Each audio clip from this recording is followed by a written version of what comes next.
Ramadan selalu identik dengan cahaya. Lampu masjid menyala lebih lama.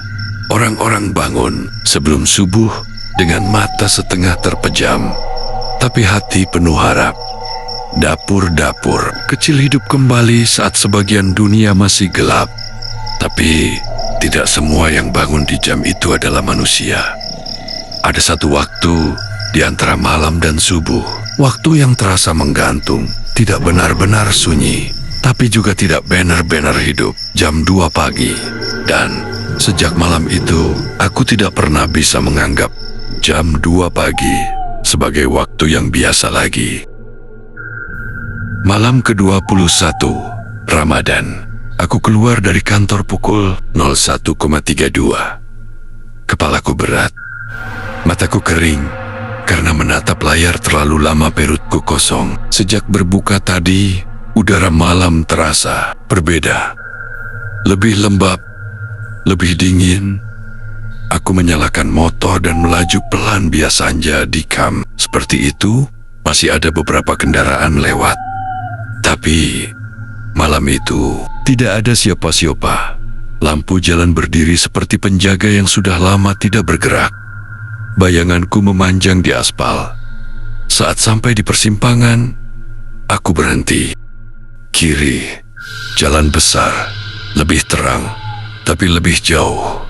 Kanan, jalan sempit menuju lapangan tua. Entah kenapa aku merasa ingin cepat sampai rumah. Dan tanpa berpikir panjang, aku berbelok ke kanan. Lapangan itu gelap dari kejauhan. Tapi saat aku mendekat, aku melihat cahaya. Samar, seperti lampu-lampu kecil yang tergantung di tali. Awalnya, kupikir hanya perasaanku. Tapi semakin dekat, semakin jelas. Lampu itu nyata. Dan ada suara. Minyak mendesis panjang. Suara kayu terbakar pelan. Orang berbicara dengan nada rendah. Jam di motor 01.58. Aku memperlambat laju. Dadaku mulai terasa aneh. Bukan takut, tapi seperti ada sesuatu yang menekan dari dalam. Aku mematikan mesin motor. Suara pasar langsung terdengar jelas. Seperti aku berdiri di tengahnya. Padahal jarakku masih puluhan meter. Aku turun. Tanah terasa lebih lembek dari biasanya. Langkah pertama masuk ke area lapangan membuat udara berubah. Lebih hangat, lebih pekat. Aroma kolak langsung menyergap. Manis, legit, hangat. Gorengan baru matang. Bawang yang digoreng, minyak panas. Semua terasa terlalu nyata. Tenda-tenda berdiri, rapi seperti sore hari. Tapi tidak ada suara tawar-menawar. Tidak ada anak kecil menangis. Semua orang hanya berdiri di tempat masing-masing. Bergerak. Lambat. Terlalu lambat. Seorang ibu mengangkat sendok. Butuh beberapa detik hanya untuk menuangkan kuah ke mangkuk. Seorang pria menyerahkan uang. Tangannya seperti bergerak dalam air. Aku melihat kaki mereka. Tidak ada debu yang terinjak. Tidak ada suara gesekan sandal. Aku mencoba meyakinkan diri. Mungkin ini hanya acara sahur bersama. Tapi ada detail yang tidak bisa kuabaikan. Lampu-lampu di atas tenda tidak bergoyang. Meski angin terasa berembus. Bayangan mereka di tanah tidak sesuai arah cahaya. Dan ketika aku melihat wajah pedagang lebih dekat, kulitnya seperti memiliki tekstur berbeda. Seperti retakan halus. Seperti sesuatu yang pernah terbakar, lalu mengering. Seorang ibu menoleh padaku. Senyumnya lebar. Terlalu lebar. Ayo, jangan lewat saja. Matanya tidak berkedip. Aku berdiri mematung. Waktu terasa melambat. Aku mundur satu langkah. Dan di detik itu, semua suara berhenti. Wajan tidak lagi mendesis. Percakapan hilang. Angin pun terasa berhenti.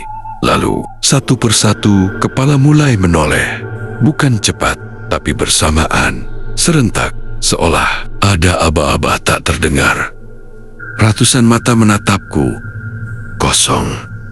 Tidak marah, tidak ramah. Hanya menyadari bahwa aku berbeda. HAM di ponselku menyala sendiri. Aku berbalik untuk keluar. Tapi lorong yang tadi pendek kini terasa panjang. Tenda seperti bertambah. Lampu berkedip pelan. Aroma manis berubah menjadi bau, asap, kayu terbakar, kain hangus. Aku menelan ludah. Setiap langkahku terasa berat, seperti ada yang menahan dari belakang. Seorang pria tua berdiri di tengah lorong. Wajahnya gelap, kulitnya seperti arang, matanya putih seluruhnya. "Kamu tidak seharusnya di sini," suaranya terdengar di telingaku dan juga di dalam kepalaku. Jam ponselku tiba-tiba berbunyi keras. 02,47. Lampu padam bersamaan. Gelap total. Tapi aku masih bisa melihat mereka. Mata-mata putih menyala di kegelapan. Tanganku terasa disentuh. Dingin, lalu panas. Seperti bara di bawah kulit. Seorang perempuan berdiri sangat dekat. Separuh wajahnya melepuh. "Ini waktu kami," bisikannya pelan, tapi terasa berat. Lalu terdengar suara azan subuh. Jauh, sangat jauh. Seperti dari dalam tanah. Dalam satu kedipan, semua menghilang. Aku terbangun di rumput basah. Langit mulai berubah biru gelap. Jam menunjukkan 04,33. Tanganku menggenggam plastik hitam. Aku membukanya perlahan. Abu dan serpihan kecil, seperti sisa arang. Tanganku masih terasa hangat, padahal udara pagi dingin. Sejak malam itu, aku selalu terbangun tepat jam 2:47, tanpa alarm, tanpa suara apapun, hanya terbangun. Awalnya kupikir itu trauma, tapi lama-lama aku sadar, bukan hanya itu. Setiap kali terbangun, aku selalu mendengar sesuatu. Samar, seperti suara wajan mendesis, seperti sendok beradu mangkuk, dan kadang ada suara pelan di luar jendela. "Ayo, sahur dulu." Aku tidak pernah berani membuka tirai. Sampai suatu malam, malam ke-27, Ramadan, aku kembali terbangun pukul 02,47. Tapi kali ini ada yang berbeda. Bau asap sangat kuat, bukan samar. Benar-benar terasa seperti sesuatu terbakar di dekat rumahku. Aku bangun, jantung berdegup keras, dan tanpa sadar aku berjalan ke arah dapur. Di atas meja dapur ada plastik hitam, plastik yang sama seperti malam itu. Padahal aku sudah membuangnya jauh hari. Tanganku gemetar saat membukanya. Bukan abu, bukan arang, tapi gorengan. Masih hangat, masih mengepulkan uap tipis. Dan saat aku menyentuhnya, kulitnya perlahan berubah hitam, retak seperti terbakar. Aku menjatuhkannya, dan saat itulah aku melihat pantulan diriku di kaca dapur. Aku membeku karena yang kulihat bukan wajahku seperti biasa. Di pipi ada garis tipis kehitaman, seperti bekas terbakar, dan mataku untuk beberapa detik tidak berkedip. Lalu terdengar suara dari belakangku, pelan, sangat dekat dengan telinga. Sudah waktunya. Lampu rumahku mati, gelap total. Dan untuk pertama kalinya, aku mencium bau asap bukan dari luar, tapi dari dalam, seolah berasal dari tubuhku sendiri. Beberapa hari setelah Ramadan berakhir, lapangan itu tetap kosong seperti biasa. Tidak ada yang aneh. Tidak ada yang melihat apa-apa. Tapi minggu lalu, seorang warga kampung ditemukan pingsan di tepi lapangan. Ia bilang melihat pasar buka jam 2 pagi. Ia bilang seseorang memanggilnya untuk sahur. dan yang membuatku merinding. Saat ia sadar, ia mengatakan satu kalimat. Ada satu pedagang baru di sana.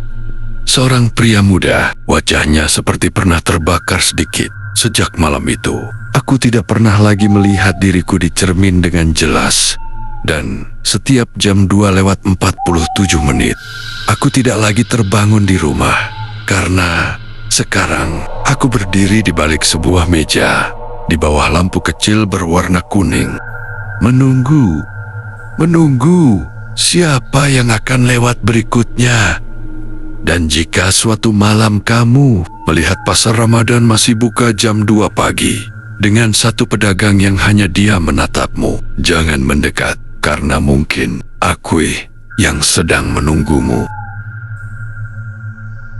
Jika kamu suka cerita seperti ini, cerita tentang waktu yang seharusnya tidak kita masuki, tentang tempat yang seharusnya tidak kita datangi, tulis di komentar, dan jangan lupa subscribe, karena setiap minggu aku akan membagikan kisah-kisah lain yang mungkin terjadi lebih dekat dari yang kamu kira.